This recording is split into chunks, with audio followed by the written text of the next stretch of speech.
So wouldn't it kind of like you said, things are changing, everything's becoming more like, I don't want to say it's inflation, but it kind of is.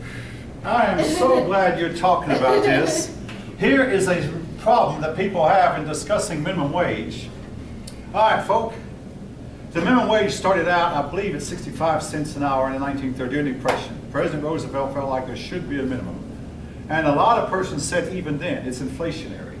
Well, we'd argue. The minimum wage was $1 an hour when I was in elementary school. It went up to $1.25 under President Kennedy and remained $1.25 for several years. But wages and prices are all intertwined. If you increase wages, you can't increase wages without increasing prices, because the places that sell have to pay their sales clerks. But right now they're just increasing prices with no wages. Ben. Okay. She hit it right on the mark. Yeah. Here's the thing. She crossed her T's. If the company that's selling the stuff cannot balance its budget, it's got to do something. It's either got to go out of business, which a lot of companies do, or it's got to raise prices. They're raising prices to raise their pockets. But they're Okay, not if you, raising their pockets. okay, you can say it. It's who gets the biggest share of the pie. I mean, I'm talking somewhat union talk now. But I mean, here's like the pie, and let's say you're afraid the management gets all this, and then the workers get this much. The workers start demanding a bigger share of the pie at the expense of the management. This may be the way some of you feel. We're going to be talking about this too. When your average executive in a big corporation makes 85 times what your hourly workers make, or 90 times, it looks like the executives are getting the biggest share of the pie. Again, your input as well. Anybody else? I mean, several years ago, I wrote a paper and published it online about this very thing. Companies, you see the world one way when you're young and working and trying to balance a budget. If any of you become corporate executives someday, believe me, it makes you see the world in a different light. Yeah, because you have more money. to Not see only it that, but you, differently. well, okay, all right, that's the way you see it. But what you wind up seeing is, no matter how much you get, if your outcome is bigger than your input, you're going to go broke. Now, Donald Trump, one of the richest men in the world, 20 years ago, he found his net worth was zero. And it made world news. Donald Trump's net worth, why was it zero? He owed as much as his assets were. His assets and debt were equal, so his net worth was zero. He had to do something drastic about it. All right, again, now supposing you are a billionaire. You make $20 million a day. If you're spending $21 million a day, in a few years' time, you're going to go flat broke. Now, you don't think, oh, this won't happen to me. It might. And all of a sudden, hey, I've got to cut back workers. I've got to try to cut back wages because my outflow is bigger than income.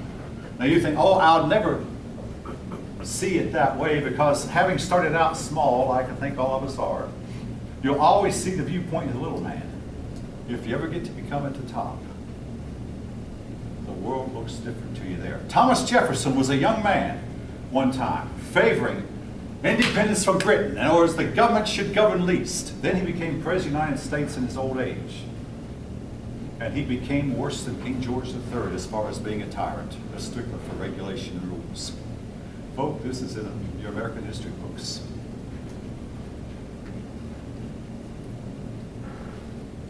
Anybody? I mean, I know you all know how to run the world until you get to running it. One of the differences maybe between me and you is I know that I can't run it. Every one of us, believe it or not, is living in poverty. If you're a multimillionaire but spending more than you take in, you're living in poverty on a lower level. I mean, your poverty level is up here. Maybe the welfare mom's poverty is down here. But regardless, we all have to, and even the United States government is going to wake up and realize and say, richest institution in the world. It is spending more than it's taking in. And it's been doing this all of my lifetime and most of the lifetime of my father. Spending more than it's taking in. Will it ever go broke? Yep. I suspect so. And maybe sooner than we wanted to. So again, oh yes, it'd be great. They should pay us more.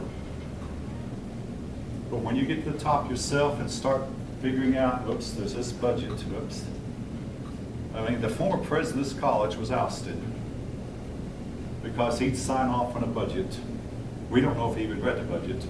The budget that had more expense than it did income. And put his school $16 million in debt in the few years he was here. I mean, I think all of you know this. I'm not knocking the man. He was never, I don't think he was dishonest. He just simply neglected his fiduciary responsibility. Yeah, he should have gone back to each department head and said, all right, now listen here, all of you need to cut back 15%. The money you've sent to me, we don't have this kind of money, folk.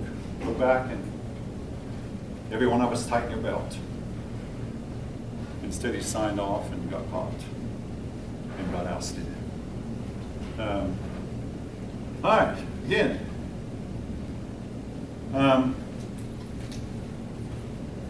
I appreciate the discussion, folks. I really do. Anyone else? Terrorism. When I keep having to say this, when I was a kid, terrorism was mostly motivated by communism. The communists would go around and blow things up. Today, the terrorism is mostly Islamic. I mean, folk, I don't feel comfortable saying that, but nevertheless, it is true. The biggest terrorist attack made in the United States was made in September 11th, 2001, when the terrorists took over 4 aircraft and slammed 2 of them into the World Trade Center towers, and 1 in the Pentagon, and we'll never know where the 4th one was heading. The 4th one was heading and landed in Somerset, Pennsylvania. And, most of you probably never heard of Somerset. I spent a lot of time in Somerset when I was a kid. So I know where the place is, near Pittsburgh. It's believed we know the passengers came in and stepped up and took over and commandeered the plane. But the plane got out of control and went straight down into the ground. So it did not hit its intended target. But the other ones brought down the World Trade Center towers. This led to a war in Afghanistan, which is still going on. In fact, Afghanistan made news today.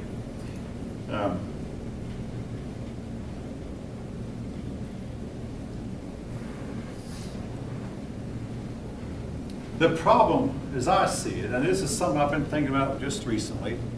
Now, I know we have some Islamic students here in this class, and I'm not going to ask any of you what religious beliefs are. In the Army, they would, because they felt like they had to be careful not to step on toes. And hey, I don't want to step on toes. But you're dealing with a type of people who simply will not quit. Now, the Japanese, once they've been thoroughly licked, they quit fighting and remain quit to this day. Fighting is over. The American Indians, once they'd been licked, they quit. The fighting's over. The Confederate states, the southern states during the Confederacy, they fought a long war, and once the war ended, well, we accept, we got to give up our slaves. We lost. Okay, and went on with the business. The type of people I'm talking about will never accept defeat. And you can take it as a compliment of it. They'll never quit. The war has been going on for 1,400 years, and I mean literally 1,400 years, with no let up in sight. The world can tell them, let the Jews have part of Israel, have part of Palestine. The whole world, by the United Nations, they say, no, it's ours. And we're not, and they'll fight one war and lose bad, they'll fight another war and lose, fight another war and lose, but they're going to keep coming back. No quitting. All right, having said that, I'll open up the floor. Any of you want to say your own? They've hit more recently. I mean, a year ago, they hit up in Boston, the marathon. We just ran another marathon a week ago, and this time, the one thing the terrorists are learning is everybody practically from 6 years old above these days, everybody has one of these with a little camera on them that can take your picture. Your picture might be being made constantly and you're not aware of it. That helped crack the, well, there was a terrorist attack in Atlanta in 1996 during the Olympics. Most of you might be too young, but during the Olympics there was a bomb that went off in Atlanta, but this was not Muslim related. This was done by some American who was discontent. And again, a lot of photographs helped the FBI crack who did it. Photographs, people are snapping photographs of a big event like the Boston Marathon all the time, just constantly snapping photographs. And they caught the terrorist. 2 men who were wearing backpacks in one scene, and notice they weren't wearing backpacks in the next picture. What happened to the backpacks? Okay, they were the ones that went off. Or 2 men who looked really nonchalant after everybody else was in a state of daze or shock. These men, careless. Okay, they're suspects, automatically suspect. Again, the type of people who simply, they're going to have the last word, and there's no way.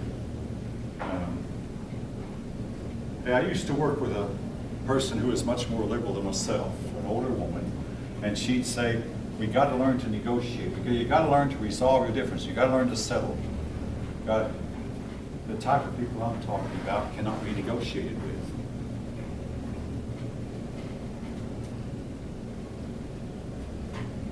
All right, hey, everybody appears to be listening. I mean, maybe you're afraid to speak out. I mean, I don't blame you. If you think I'm having an easy time saying this, I mean, you can't be more scared than I am.